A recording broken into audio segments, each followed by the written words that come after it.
Chère filleule, quand tu liras cette lettre, c'est que tu auras atteint l'âge de raison.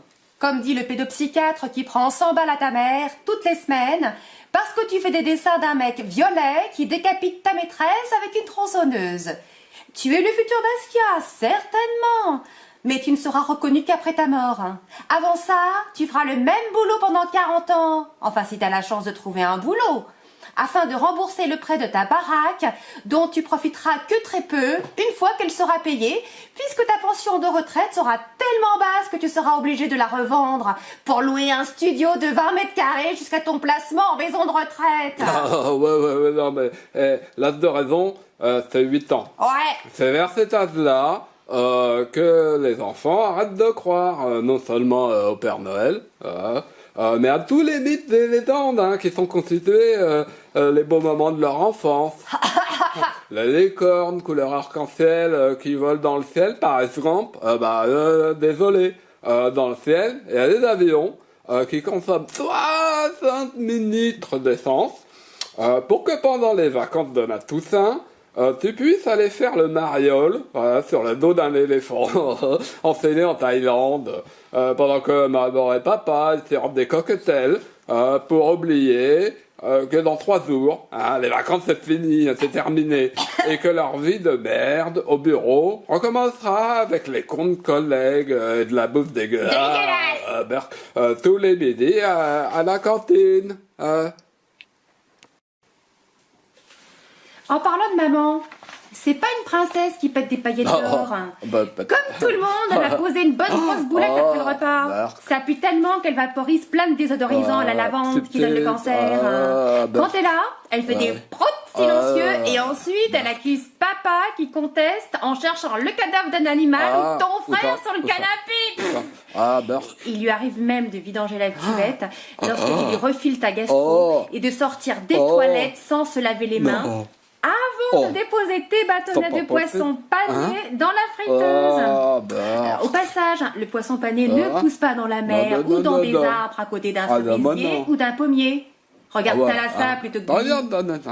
Ce sont des poissons qui crèvent asphyxiés dans un filet de pêche avant de se faire ouvrir le ventre pour récupérer leurs boyaux afin que tu puisses également tremper tes surimi dans un bol de mayonnaise. Tant qu'on y est, le principe est le même pour tes nuggets du McDo.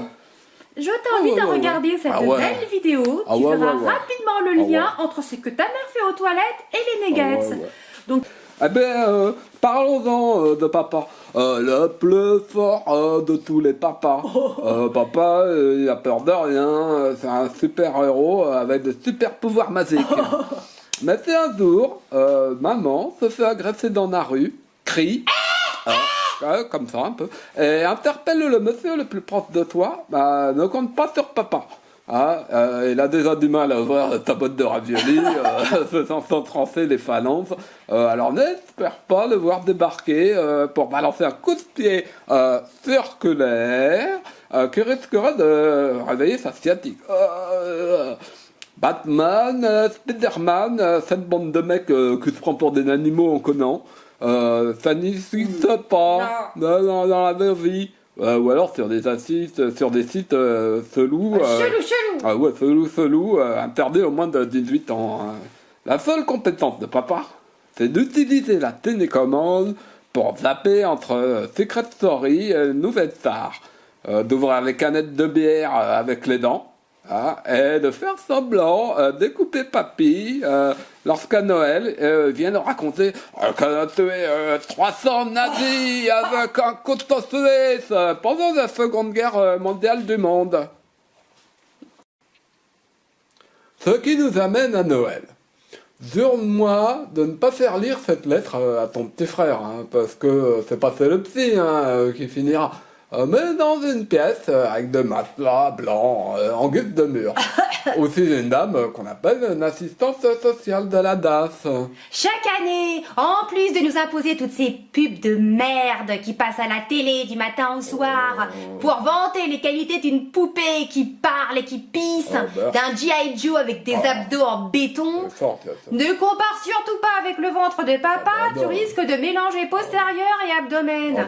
Chez papa, les abdos se situent au niveau du dos ou d'une Barbie anorexique Tu découpes soigneusement les images de jouets du catalogue Joupi afin d'illustrer ta lettre au Père Noël. Oh ben, sérieusement, à l'heure des mails, du Cloud et de Snapchat, tu crois que le Père Noël se passe des millions de lettres de morveux qui demandent une PS4 ou un drone? Tu crois que c'est un sous-traitant de Sony? Déjà, ta lettre, elle traîne sur le buffet du salon tout le mois de décembre, sans timbre, et tu te demandes pas comment elle arrive au pôle Nord. Tu ne remarques pas non plus que à chaque fois qu'on se demande de la montrer, il y a toujours un oncle qui ajoute le petit commentaire oh, le Père Noël te donnera un cadeau seulement si tu travailles bien à l'école. Est-ce que le Père Noël fait partie de l'inspection académique? Ou est-ce seulement un prétexte pour que tu arrêtes de nous casser les couilles quand on mange une raclette? Ou pour que tu aies des bonnes notes afin de ne pas terminer salarié à Lidl? Ou pire, animateur télé sur C8? Bah t'as pourtant le profil de Cyril Hanouna, Quand je lis cette fameuse lettre... Cher Père Noël, voici ma lettre pour les cadeaux. C'était très grand aussi. Mais le Père Noël n'est pas de la famille de Jules ou de Kenji Girac. Il comprendra pas ce que tu essaies de lui dire. Mais avec un peu de chance, les lutins qui bossent au périscolaire le reste de l'année ajouteront un Becherel à ta tablette Cars ou à ton sac à dos Reine des Neiges. En fait, ton cadeau n'arrive pas par hasard au pied du sapin. Entre deux morceaux de dinde. Ça toque à la fenêtre de derrière. De loin, ça ressemble au Père Noël. De près, on reconnaît immédiatement son mari, complètement bourré. Bourré, qui tente de prendre une voix grave, alors que sa barbe fixée avec l'élastique de ses slips fout la malle. Il est tellement rouge, sauf son nez, que violet.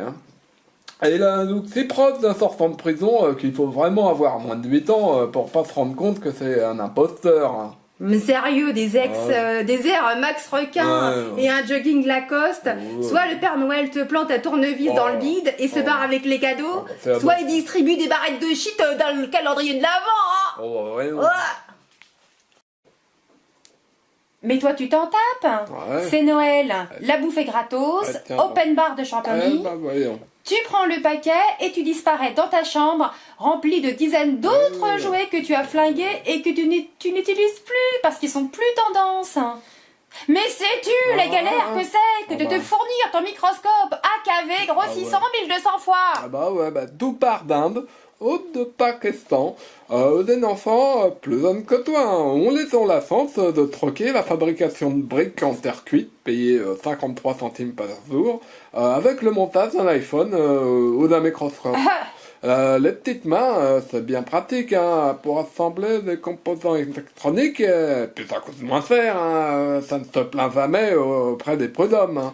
Ton jouet est ensuite disponible sur un site internet qui le revendra 10 fois plus cher et il m'aura fallu des dizaines d'heures de recherche pour trouver le bon modèle et la bonne couleur, créer un compte client, valider mon compte par mail, entrer mon adresse et mon numéro de carte bancaire, puis un code envoyé par texto par ma banque pour voir au moment de valider le paiement que finalement, avec les frais de port, le colis coûte 3 fois plus cher que le budget initial.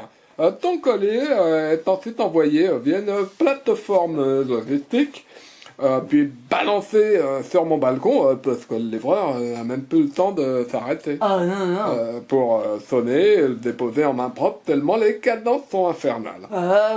Et puis une fois le paquet en ma possession, je passe 2 heures à l'emballer minutieusement. Tout ça parce que c'est trop payant pour acheter ton jouet dans un magasin. C'est un petit peu trop radin pour filer une pièce aux bénévoles de la Croix-Rouge qui passe sa journée à empaqueter des jouets. J'ajoute une petite carte que j'ai mis des heures choisir entre celles avec les pingouins, les sucres d'orge et les bonhommes de neige. Hein. Tout ça pour que le jour J, tu arraches l'emballage en 5 secondes, la carte vole sous la table et le microscope termine dans un placard, puisque tu l'utiliseras jamais, l'ayant fait tomber dans l'escalier le lendemain, et ta mère ayant balancé le bon de garantie dans la cheminée avec la carte. Bravo.